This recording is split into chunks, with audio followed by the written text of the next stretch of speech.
Hello students, good morning. Chemistry की online class में आप सब बच्चों का हार्दिक स्वागत है। मैं उम्मीद करता हूँ आप घर पे सेफ होंगे, सुरक्षित होंगे और कोविड-19 की जो गाइडलाइन है उनकी आप पालना कर रहे होंगे। बिना बात किए हम अपने चैप्टर को स्टार्ट करते हैं। हम बात करें चैप्टर 3। उस चैप्टर का नाम था इलेक्ट्रोकेमिस्ट्री और इस चैप्टर में हमने काफ़ी सारी बातें इलेक्ट्रोपोटेंशियल के बारे में, एसएचई के बारे में, स्टैंडर्ड इलेक्ट्रोपोटेंशियल, नॉन स्टैंडर्ड इलेक्ट्रोपोटेंशियल और भी काफ़ी सारी बातें मैंने इस चैप्टर में डिस्कस की थी। फिलहाल हम जो बात कर रहे थे वो बात कर रहे थे इलेक्ट्रोमोटिव फोर्स के बारे में, यानी सेल का वैद्युत वाहक बल। उस सेल के वैद्युत वाहक बल में मैंने आपको कल 3 फॉर्मूले बताए थे। कौन कौन से फॉर्मूले थे? यानी हमारे पास जो ई नोट सेल था उसके 3 फॉर्मूले थे। एक तो हमारे पास था ई नोट ऑक्सीडेशन प्लस ई नोट रिडक्शन, यानी एनोड प्लस कैथोड, ये था। दूसरा फॉर्मूला क्या निकाल के आए थे हम? ई नोट सेल बराबर, अगर आपके पास ओनली फॉर ओनली रिडक्शन दिया जाए तो रिडक्शन कैथोड माइनस ई नोट रिडक्शन एनोड, ठीक है। तीसरा फॉर्मूला क्या निकाल के लेके आए थे आप? ई नोट सेल बराबर, अगर आपको केवल ऑक्सीडेशन दिया जाए तो ई नोट ऑक्सीडेशन किसके ऊपर होगा? एनोड माइनस ई नोट रिडक्शन ऑक्सीडेशन किसके ऊपर? कैथोड के ऊपर। ये 3 फॉर्मूले कल के लेक्चर में मैंने आपके सामने डिराइव किए थे और इन फॉर्मूले की हमको काफी आवश्यकता पड़ने वाली है। मैं बताया था आपके साथ ये फॉर्मूला कब यूज होगा? जब आपको जो वैल्यू दी जाएगी वो एक तो ऑक्सीडेशन की दी जाएगी और एक रिडक्शन की जाएगी, तब आप ये लगाओगे। अगर दोनों ही वैल्यू रिडक्शन की दी जाए तो आप ये लगाओगे और दोनों ही वैल्यू ऑक्सीडेशन की दी जाए तो आप ये लगाओगे। बात समझ आ रही है आपको? फॉर एग्जांपल जैसे बताऊंगा मैं आपको कैसे कैसे लगते हैं। देखो 3 कंडीशन होगी, पहली वाली, सेकंड वाली, थर्ड वाली।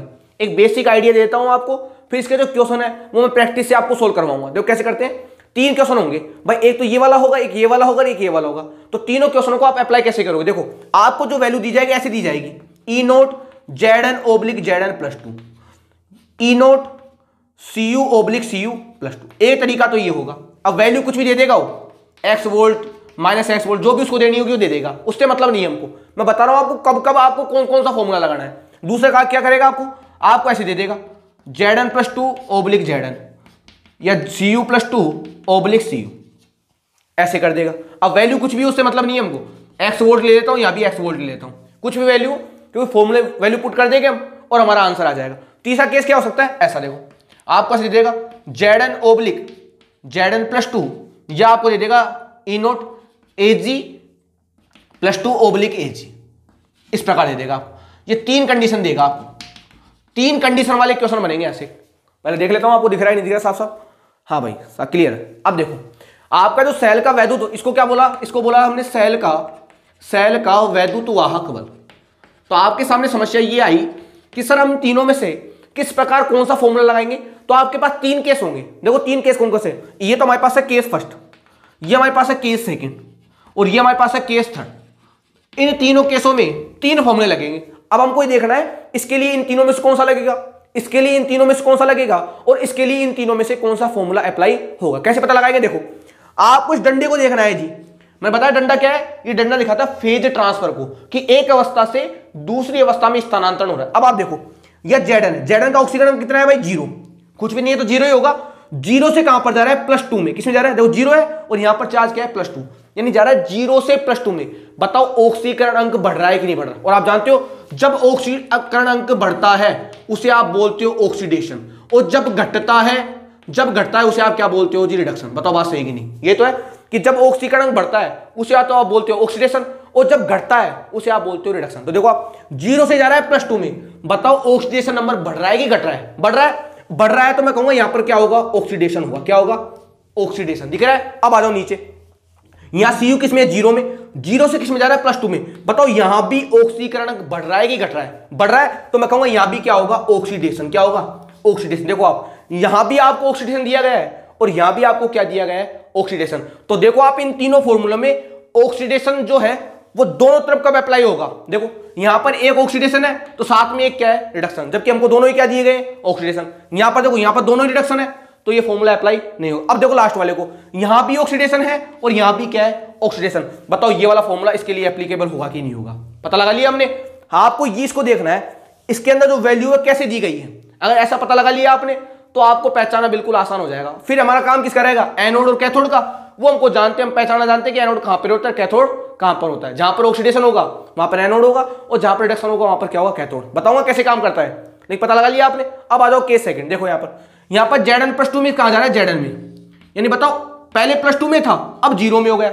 बताओ ऑक्सीकरण अंक में कमी आ रही है कि नहीं आ रही। और आप जानते हो जब ऑक्सीडेशन नंबर डिक्रीज होता है उसे आप क्या बोलते हो, रिडक्शन। यानी यहां पर क्या हो रहा है जी, रिडक्शन हो रहा है। ठीक है, यहां देखो आप Cu+2 से किस में जा रहा है, 0 में, मतलब यहां भी ऑक्सीकरण अंक क्या हो रहा है, कम हो रहा है। मैं कहूंगा यहां भी क्या हो रहा है, रिडक्शन। अब आप देखो यहां भी रिडक्शन है और यहां भी रिडक्शन है। बताओ ये फॉर्मूला अप्लाई होगा कि नहीं होगा, होगा।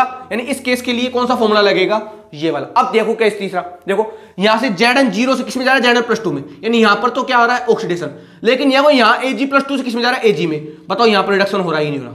अरे देखो ना, यहां पर तो ऑक्सीकरण अंक में कमी आ रही है और यहां पे ऑक्सीकरण अंक में क्या हो रही है, वृद्धि। तो मैं कहूंगा यहां पर ऑक्सीडेशन होगा, यहां पर क्या होगा, रिडक्शन। तो देख यहां पर एक तो ऑक्सीडेशन है और एक हमारे पास रिडक्शन है, तो कौन सा फॉर्मूला लगेगा, ऑक्सीडेशन प्लस रिडक्शन वाला, ये फॉर्मूला। तो आपके पास 3 फॉर्मूले 3 केस के लिए एप्लीकेबल होंगे। दिख रहा है साफ साफ आपको तीनों केस, किस प्रकार आप तीनों फॉर्मूलों को लगाना पसंद करोगे। क्लियर है, कहानी क्लियर है। तो ये बात थी सेल के वैद्युत वाहक बल की, और इसके क्वेश्चन आप इस प्रकार निकालोगे। बस आपको ये पता होना चाहिए कि इस तीनों में से जो आपको क्वेश्चन दिया गया है उस पर फॉर्मूला कौन सा अप्लाई होगा, और वो तरीके सारे मैं बता दिया, मैंने आपको बताया। आप इस प्रकार देख लेना, आपको पूरी कहानी क्लियर हो जाएगी। बस लास्ट में अंतर किसका आएगा, एनोड का, कैथोड का। और आप जानते हो एनोड कैथोड कैसे निकाला जाता है। क्लियर है, कहानी क्लियर। अब बात करता हूं इससे आगे की, क्योंकि हमको सीखनी है नेंसर समीकरण। हमको क्या सीखनी है जी, हमको सीखनी है नेंसर समीकरण। और नेंसर समीकरण को सीखने के लिए मैंने कहा था आपको इन टॉपिकों को सीखना ही होगा। और आज नेंसर समीकरण को सीखने के लिए हम अपना एक कदम और बढ़ा रहे हैं, और वो टॉपिक हमारा सेल के वैद्युत वाहक बल, वैद्युत वाहक बल व गिब्स मुक्त ऊर्जा, गिब्स मुक्त ऊर्जा में संबंध। किसकी बात करें, सेल के वैद्युत वाहक बल की और गिब्स मुक्त ऊर्जा में संबंध की। सर गिब्स मुक्त ऊर्जा क्या होती है, बताई थी मैंने आपको, क्या होती है गिब्स मुक्त ऊर्जा, डेल्टा जी, पता है ना आपको। और सेल का वैद्युत वाहक बल क्या होता है, ई सेल। अगर मानक स्थिति में निकालोगे तो ई नॉट सेल हो जाएगा, सीधी बात जानते हो। यानी आज हमको क्या निकालना है, हमको निकालना है सेल का वैद्युत वाहक बल, यानी हमको निकालना है ई सेल। इसके बीच में और इसके बीच में क्या निकालना है हमको, रिलेशन, कि ई सेल का और गिब्स मुक्त ऊर्जा जो है उसका आपस में संबंध क्या होता है। क्योंकि ये जो संबंध मैं बताऊंगा आपको, वो संबंध जो है, ये जो संबंध अभी आने वाला है, ये जो संबंध आएगा किसके बीच में, सेल के वैद्युत वाहक बल में और डेल्टा जी में, वो हमारे नेंसर समीकरण में काम आएगा। यानी जब हम नेंसर समीकरण को व्युत्पन्न करेंगे, जब हम नेंसर समीकरण की व्युत्पत्ति करेंगे, तो वहां पर ये जो रिलेशन आने वाला है वो काफी काम आएगा। उस फॉर्मूले के ऊपर ही आपकी नेंसर समीकरण आधारित होगी। तो पहले हमको इस फॉर्मूले को देखना है कि सेल के वैद्युत वाहक बल और गिब्स मुक्त ऊर्जा में आपस में क्या संबंध होता है। तो सुनो बात ध्यान से। पहली बात तो ये सर गिब्स मुक्त ऊर्जा होती क्या है। भाई आप सोचो, आपके पास कोई सा भी सेल हो, एनीथिंग, डेनियल हो, गैल्वेनिक हो, जो भी हो, आपके पास कोई सा भी सेल हो, उसके पास खुद के पास तो ऊर्जा होगी कि नहीं होगी, होगी। तो मैं कहूंगा अगर आप इलेक्ट्रोकेमिकल सेल की बात कर रहे हो, सुनो बात ध्यान से, थोड़ा अंदाजा लगाना, आप कॉन्सेप्ट आपको पूरा क्लियर हो जाएगा। अगर मैं बात करूं इलेक्ट्रोकेमिकल सेल की, ये मान लो डेनी सेल की बात करूं, अब आप जानते हो डेनी सेल क्या करता है, इलेक्ट्रिकल, वो केमिकल एनर्जी किसमें चेंज करता है भाई, इलेक्ट्रिकल एनर्जी में। बताओ करता ही नहीं करता, मतलब सिस्टम खुद वर्क करता है ना।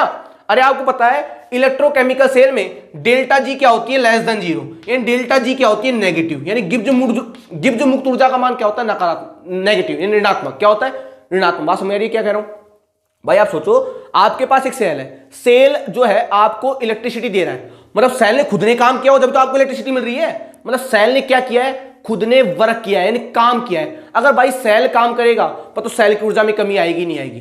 जो ऊर्जा है ना, वो ऊर्जा है जो सेल के अंदर जो ऊर्जा है, उस ऊर्जा को बोलते हैं गिब्स मुक्त ऊर्जा। क्या बोलते हैं, गिब्स मुक्त ऊर्जा। बात समझ, गिब्स मुक्त ऊर्जा क्या होती है, किसी भी सेल के अंदर जो एनर्जी है, किसी भी सेल के अंदर जो एनर्जी स्टोर है, उस एनर्जी को क्या बोलते हो आप, गिब्स मुक्त ऊर्जा। क्या बोलते हो, गिब्स मुक्त ऊर्जा।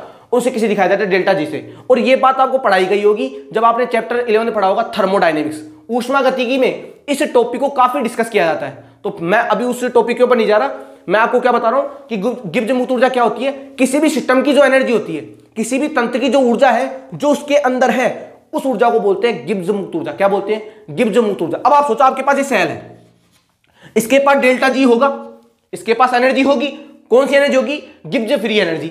अब बताओ जब ये सिस्टम काम करेगा, सिस्टम क्या करेगा, काम मतलब क्या करेगा, ये करेगा वर्क। क्या करेगा, वर्क। देखो मैं फॉर्मूला निकाल के लेके आऊंगा, रटवाया नहीं जाएगा, फॉर्मूला तरीके से निकाला जाएगा कि ये फॉर्मूला आया तो आया कैसे। देखो मैं कह रहा हूं आपके पास ये सेल है, सेल के पास एनर्जी है, कितनी एनर्जी, उसके पास डेल्टा जी, यानी गिब्स मुक्त ऊर्जा है कि नहीं।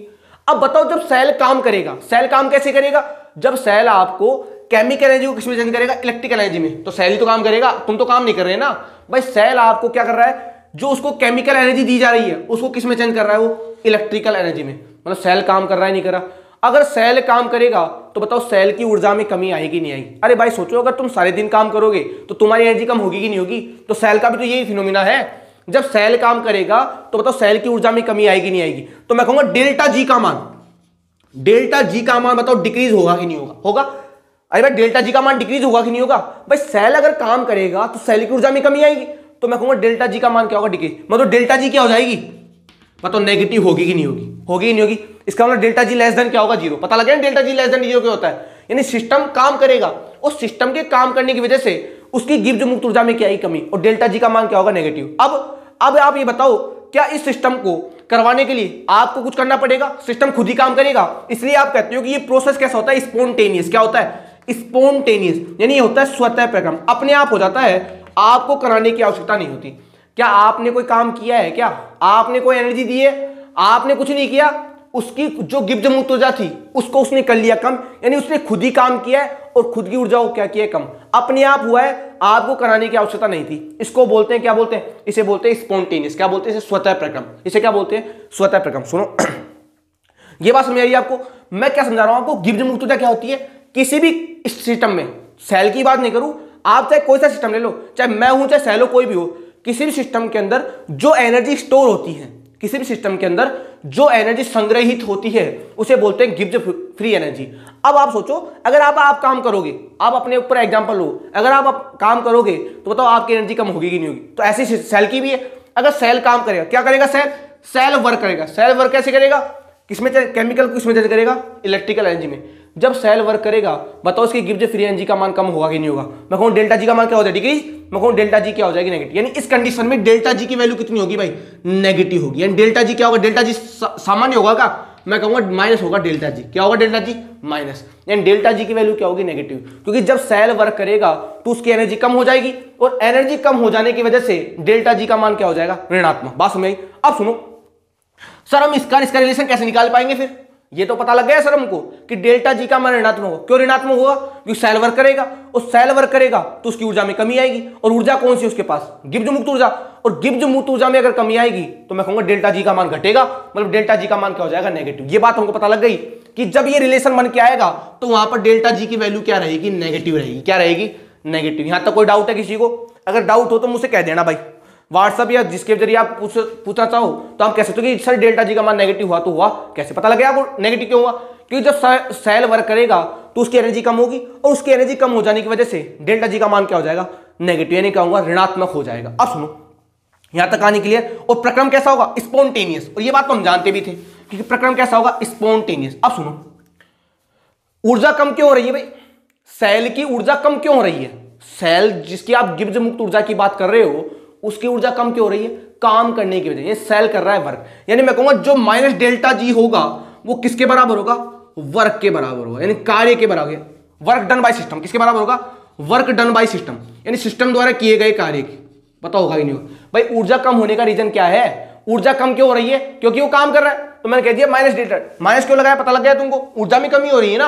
अगर कमी हो रही है तो मैं क्या लगाऊंगा, इसके आगे माइनस, किसके बराबर होगा, जो उसने कार्य किया है। अब बताओ सेल जो कार्य करता है उस कार्य का नाम क्या होता है, उसने वैद्युत कार्य किया ही नहीं किया। सेल क्या करता है, केमिकल एनर्जी को इलेक्ट्रिकल एनर्जी चेंज करता है ना, तो उसके द्वारा जो वर्क होगा, सेल के द्वारा जो वर्क होगा, सेल के द्वारा जो वर्क होगा उस वर्क को क्या बोलोगे आप, इलेक्ट्रिकल वर्क। क्या बोलोगे उसे, इसे बोलते हैं वैद्युत कार्य। कार्य भी कई प्रकार के होते हैं, इसे बोलते हैं वैद्युत कार्य। जैसे होता है यांत्रिक कार्य, जैसे गाड़ी के जो इंजन होते हैं, गाड़ी के इंजन देखे ना आपने, इंजन जो काम करता है उसको कौन सा कार्य बोलते हैं, मैकेनिकल वर्क है। ये कौन सा वर्क है, ये अपने पास है इलेक्ट्रिकल वर्क, क्योंकि इसके अंदर चार्ज सप्लाइशन हो रहा है। अगर चार्ज सप्लाई होगा तो जो काम होगा उसे बोलोगे आप इलेक्ट्रिकल वर्क। लेकिन आपने देखिए गाड़ी के इंजन में जो वर्क होता है उसे बोलते हो आप मैकेनिकल वर्क। तो वर्क भी कई टाइप से होते हैं, यहां पर कौन सा वर्क होगा, इलेक्ट्रिकल वर्क। उसका फॉर्मूला क्या होता है, इलेक्ट्रिकल वर्क, W बराबर क्या होता है, चार्ज इंटू पोटेंशियल। क्या होता है, चार्ज इंटू पोटेंशियल। पढ़ा है ना आपने, फिजिक्स में चलता है कि वर्क बराबर क्या होता है, चार्ज इंटू पोटेंशियल। कौन सा वर्क है, ये वर्क हमारे पास इलेक्ट्रिकल वर्क। कौन सा वर्क है, इलेक्ट्रिकल वर्क। और आप जानते हो जब सेल काम करेगा तो सेल कौन सा वर्क करेगा, इलेक्ट्रिकल वर्क। इसका मतलब क्या होगा, जो माइनस डेल्टा जी है वो किसके बराबर हो जाएगा, Q इंटू वी के। यहां तक कोई डाउट है किसी को, शायद मेरे ख्याल से यहां तक किसी को कोई डाउट नहीं होगा। यानी जो माइनस डेल्टा जी है वो किसके बराबर हो जाएगी, Q इंटू वी के। ये कैसे निकल के लेके आए हम, पता लग गया तुमको सबको, क्योंकि गिब्स मुक्त ऊर्जा कम हो रही है। क्यों कम हो रही है, क्योंकि सेल काम कर रहा है, और सेल कौन सा काम करता है, इलेक्ट्रिकल वर्क करता है, और इलेक्ट्रिकल वर्क का फॉर्मूला क्या होता है, W Q इंटू वी, लिख दिया मैंने यहाँ पे। अब सुनो, सबसे पहले बात करूं सर, ये क्यू क्या है, क्यू है भाई कितने इलेक्ट्रॉन स्थानांतरित हुए, भाई चार्ज ही तो होगा, क्यू बराबर क्या होगा, चार्ज, कि कितने इलेक्ट्रॉन स्थानांतरित हुए। फॉर एग्जांपल अगर मैं डैनियल सेल की बात करूं, देखे जाना बात को, पूरी बातें आपको यहीं की यहीं क्लियर हो जाएगी आज इसके बारे में। अगर मैं डैनियल सेल की बात करूं तो डैनियल सेल में क्या होता है, सबसे पहले क्या होता है, Zn सॉलिड Zn+2 में चेंज हो जाता है, कितने इलेक्ट्रॉन देता है भाई, 2 इलेक्ट्रॉन, ये तो होता है। दूसरे में क्या होता है, Cu+2 क्या करता है, 2 इलेक्ट्रॉन ले लेता है और किस में कन्वर्ट हो जाता है, Cu के अंदर, ये होता है डैनियल सेल में, ये 2 इलेक्ट्रॉन दे देता है और ये 2 इलेक्ट्रॉन ले लेता है। अगर मैं इसकी रस समीकरण मिति की बात करूं, जानते हो रस समीकरण मिति क्या होती है, इनके आगे जो कांस्टेंट है ना, ये 2, ये इसको मैं कुछ नहीं तो 1 तो मान सकता हूं, इसको भी मैं 1 मान लूं, इसको भी मैं 1 मान लूं, ये अपने पास 2 है, ये अपने पास क्या होगा 1। यानी किसी भी मतलब कहूंगा मैं, किसी भी एलिमेंट के आगे जो नंबर लिखा हुआ होता है वो कहलाती है उसकी रस समीकरण मिति। इसको क्या बोलते हैं, इसको क्या बोलोगे आप, रस समीकरण मिति के रूप में, कि 1 मोल Zn, क्या बोलोगे, 1 मोल Zn, 1 मोल Zn+2, और साथ में कितने इलेक्ट्रॉन दे रहा है, 2 मोल इलेक्ट्रॉन, कितने इलेक्ट्रॉन दे रहा है, 2 मोल इलेक्ट्रॉन। दूसरे क्वेश्चन क्या आ रहा है, 1 मोल Cu+2, 2 मोल इलेक्ट्रॉन को लेके 1 मोल क्या बना रहा है, Cu सॉलिड। अरे जानते हो ना मोल क्या है, अरे आपने नहीं पढ़ा ये तो आपने खूब पढ़ा होगा 11th के अंदर। इस इक्वेशन को तो बच्चा बच्चा जानता है भाई, N2 + 3H2 बराबर 2NH3। इसको कैसे बोलते हो आप, 1 मोल नाइट्रोजन 3 मोल हाइड्रोजन के साथ अभिक्रिया करके 2 मोल अमोनिया का निर्माण करती है। ऐसे तो बोलते हैं केमिस्ट्री में कि 1 मोल नाइट्रोजन 3 मोल हाइड्रोजन से अभिक्रिया करके 2 मोल अमोनिया का निर्माण करती है। तो ये तो बोल रहा हूं मैं यहाँ पर, 1 मोल Zn, 1 मोल तो Zn+2, और साथ में कितने मोल इलेक्ट्रॉन बना रहा है, 2 मोल। यहां पर 1 मोल Cu+2, 2 इलेक्ट्रॉन ग्रहण करके क्या बना रहा है, 1 मोल Cu सॉलिड। यानी यहां पर कितने मोल इलेक्ट्रॉन, 2, यहां पर कितने मोल इलेक्ट्रॉन, 2। यानी इस पूरे प्रोसेस में कितने मोल इलेक्ट्रॉन ट्रांसफर हो रहे हैं, 2 मोल। कितने मोल इलेक्ट्रॉन ट्रांसफर हो रहे हैं, 2 मोल। अब देखो कैसे निकालेंगे इलेक्ट्रॉन विचार, हम जानते हैं 1 इलेक्ट्रॉन पर आवेश कितना होता है, 1.6 × 10⁻⁻19 कूलम। बताओ होता ही नहीं होता भाई, हमको क्यू निकालना है ना, क्यू बराबर क्या है, इलेक्ट्रॉनों पर आवेश। यानी हमको पता है 1 इलेक्ट्रॉन पर आवेश कितना होता है, 1.6 × 10⁻⁻19 कूलम। तो बताओ 1 मोल इलेक्ट्रॉन पर आवेश कितना होगा, मोल जानते हो ना, मोल क्या है, मोल तो अवोगाद्रो संख्या होती कितनी होती है, Na, उसकी वैल्यू कितनी होती है, 6.022 × 10⁻23। तो मैं कहूंगा जब अगर आपको 1 मोल इलेक्ट्रॉन पर आवेश निकालना है तो आप जानते हो 1 इलेक्ट्रॉन पर आवेश कितना होता है, तो 1 मोल इलेक्ट्रॉन पर आवेश कितना होगा, Na से मल्टीप्लाई कर दूं, Na × 1.6 × 10⁻⁻19 कूलम। इसको Na की वैल्यू कितनी होती है, 6.022 × 10⁻23 मल्टीप्लाई 1.6 × 10⁻⁻19 कूलम। और अगर इस वैल्यू को अगर आप सोल्व करोगे तो ये आएगी हमारे पास 96,500, कितनी आएगी, 96,500 कूलम, जिसे बोलते हो 1 फैराडे। क्या बोलते हैं इसे, एफ का मतलब होता है फैराडे। क्या होता है, फैराडे। देखो जी, इसे बोलते हैं 1 फैराडे। क्या बोलते हैं इसे, 1 फैराडे। ध्यान से देख लो इस चीज को, जबकि मैंने आपसे कहा था ये चलता था तुम्हारे सिलेबस में, ये कॉन्सेप्ट पहले तुम्हारे सिलेबस में चलता था, फिलहाल इसको हटा दिया गया है। लेकिन यहां पर हमको फैराडे की आवश्यकता पड़ गई। क्यों पड़ गई, हमको पता है सिस्टम जब काम करेगा तो उसकी ऊर्जा में कमी होगी, डेल्टा जी का मान ऋणात्मक होगा। और सिस्टम जब काम करेगा, कौन सा काम करेगा, वैद्युत काम, उसको फॉर्मूला क्या होता है, चार्ज इंटू पोटेंशियल। हमको निकालना है चार्ज। हम जानते हैं 1 इलेक्ट्रॉन पे चार्ज होता है 1.6 × 10⁻⁻19 कूलम। तो 1 मोल पे कितना होगा, इतना होगा। अब यहां पर कितने मोल है, 2 मोल। बताओ 2 से मल्टीप्लाई करोगे नहीं करोगे, भाई ये तो 1 मोल पे है ना, यहां पर 2 मोल दिख रहे हैं आपको। बताओ 2 से मल्टीप्लाई करोगी, 3 मोल है तो 3 से मल्टीप्लाई कर दोगे, 4 है तो 4 से मल्टीप्लाई कर दोगे। अगर मान लो n हुए, कितने हुए, अगर मान लो n मोल इलेक्ट्रॉन हुए तो इलेक्ट्रॉन, यानी मैं कहूंगा अगर n मोल इलेक्ट्रॉन है, भाई 1 मोल इलेक्ट्रॉन पे चार्ज कितना होता है, 1 फैराडे। तो मैं कहूंगा n मोल इलेक्ट्रॉन पे चार्ज कितना होगा, n फैराडे होगा कि नहीं होगा, होगा कि नहीं होगा। अरे सोचो ना, यहां पे Q बराबर क्या है, Q बराबर है चार्ज ऑन इलेक्ट्रॉन, इलेक्ट्रॉन पर आवेश। मैं जानता हूं 1 इलेक्ट्रॉन पर आवेश कितना होता है, 1.6 × 10⁻⁻19 कूलम। यहां पर कितने इलेक्ट्रॉन है, 2 मोल। कितने इलेक्ट्रॉन है, ये 2 मोल इलेक्ट्रॉन है। तो 1 मोल पे कितना होता है, अवोगाद्रो संख्या से मल्टीप्लाई कर दोगे, 1 फैराडे आ जाएगा। तो अगर 2 से मल्टीप्लाई करना है तो 2 से कर दोगे, 3 से आएगा तो 3 से मल्टीप्लाई कर दोगे। अगर मान लो n इलेक्ट्रॉन हुए तो बताओ n से मल्टीप्लाई करोगे नहीं करोगे। और आप जानते हो जब f को अगर आप n से मल्टीप्लाई करोगे बताओ nf आएगा नहीं आएगा। तो इस वैल्यू को पुट कर सकता हूं क्या, यहां पर मैं दिख रही है वैल्यू आपको, इस वैल्यू को यहां पुट कर दो तो माइनस डेल्टा जी बराबर क्या हो जाएगा जी, यहां पर आ जाएगा nf इंटू वी। क्या आ जाएगा, nf इंटू V। और V बराबर क्या होता है, अब तो मिटा दूं ना इसको। V बराबर क्या होता है, देखो V बराबर क्या होता है, हम जानते हैं V बराबर क्या होता है, वोल्टेज। अरे V बराबर वोल्टेज ही होता है। और सेल के अंदर वोल्टेज क्या होता है, ई सेल। अरे सेल के अंदर वोल्टेज क्या होगा, वोल्टमीटर क्या देगा, ई सेल की वैल्यू देगा। तो वो इस V की जगह इसको लिख दूं क्या मैं, तो बताओ माइनस डेल्टा G बराबर क्या हो जाएगा हमारे पास, माइनस डेल्टा G बराबर क्या हो जाएगा, NF ई सेल। क्या हो जाएगा हमारे पास, NF ई सेल। ये जो रिलेशन है वो दिखाता है सेल के वैद्युत वाहक बल और गिब्स मुक्त ऊर्जा में संबंध। दिख रहा है साफ साफ आपको, ये तो हो गई गिब्स मुक्त ऊर्जा। ये N बराबर क्या है, नंबर ऑफ इलेक्ट्रॉन, F बराबर क्या है, फैराडे, ई सेल बराबर क्या है, सेल का वैद्युत वाहक बल। दिख रहा है साफ साफ आपको।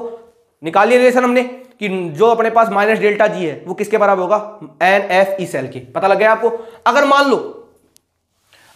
लो अगर मुझे डेल्टा G, अगर मान लो मुझे डेल्टा G स्टैंडर्ड कंडीशन निकालना हो, जानते हो स्टैंडर्ड कंडीशन क्या होती है, T बराबर 298 केल्विन, P बराबर 180 m और कंसंट्रेशन C बराबर होगी 1 मोल।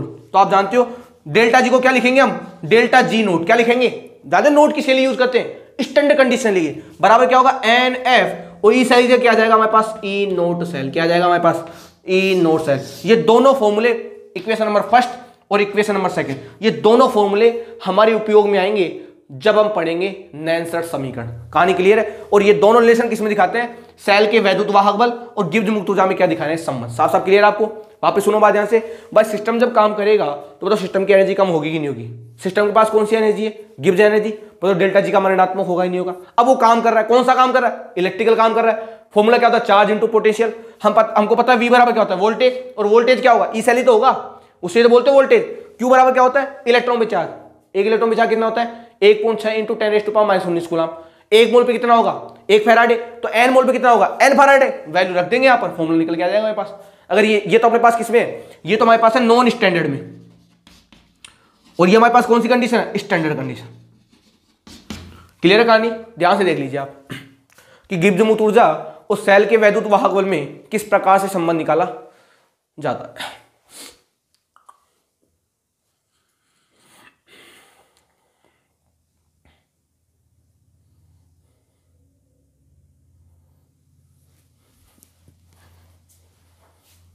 यहां लिख देता हूं वैल्यू। यहां पर डेल्टा G क्या है, गिब्स मुक्त ऊर्जा किसके अंदर, non standard condition. Delta G note क्या है, वो भी गिब्स मुक्त ऊर्जा है, लेकिन कौन सी कंडीशन है, स्टैंडर्ड कंडीशन। n बराबर क्या है, n बराबर नंबर ऑफ इलेक्ट्रॉन जितने ट्रांसफर हो रहे हैं।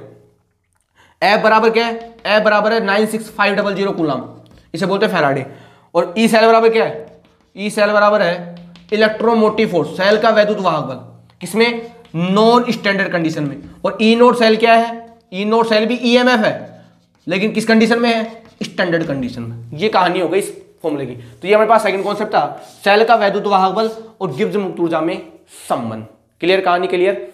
ये हमारे पास सेकंड कॉन्सेप्ट था जो हमारे नैनसर्ट समीकरण में उपयोग में होने वाला था, जिसको मैंने आपके सामने डिस्कस कर दिया है। उम्मीद कर रहा हूं शायद ये कॉन्सेप्ट आपको क्लियर हो गया होगा कि जो फॉर्मूला बनाया जाता है ये फॉर्मूला किस प्रकार आता है। तो अब जो हम बात करने वाले हैं, हम तैयार हो चुके हैं भाई नैनसर्ट समीकरण के लिए। हम किस लिए तैयार हो गए, हम तैयार हो गए नैनसर्ट समीकरण के लिए।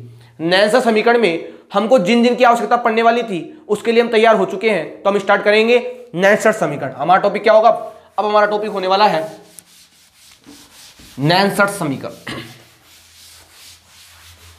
क्या हमारा टॉपिक, हमारा टॉपिक काफी यानी वेरी इंपॉर्टेंट टॉपिक, उसका नाम है नैनसर्ट समीकरण। नैनसर्ट समीकरण इंग्लिश में बोलते हैं नस्ट इक्वेशन, NERNSTEQUATY।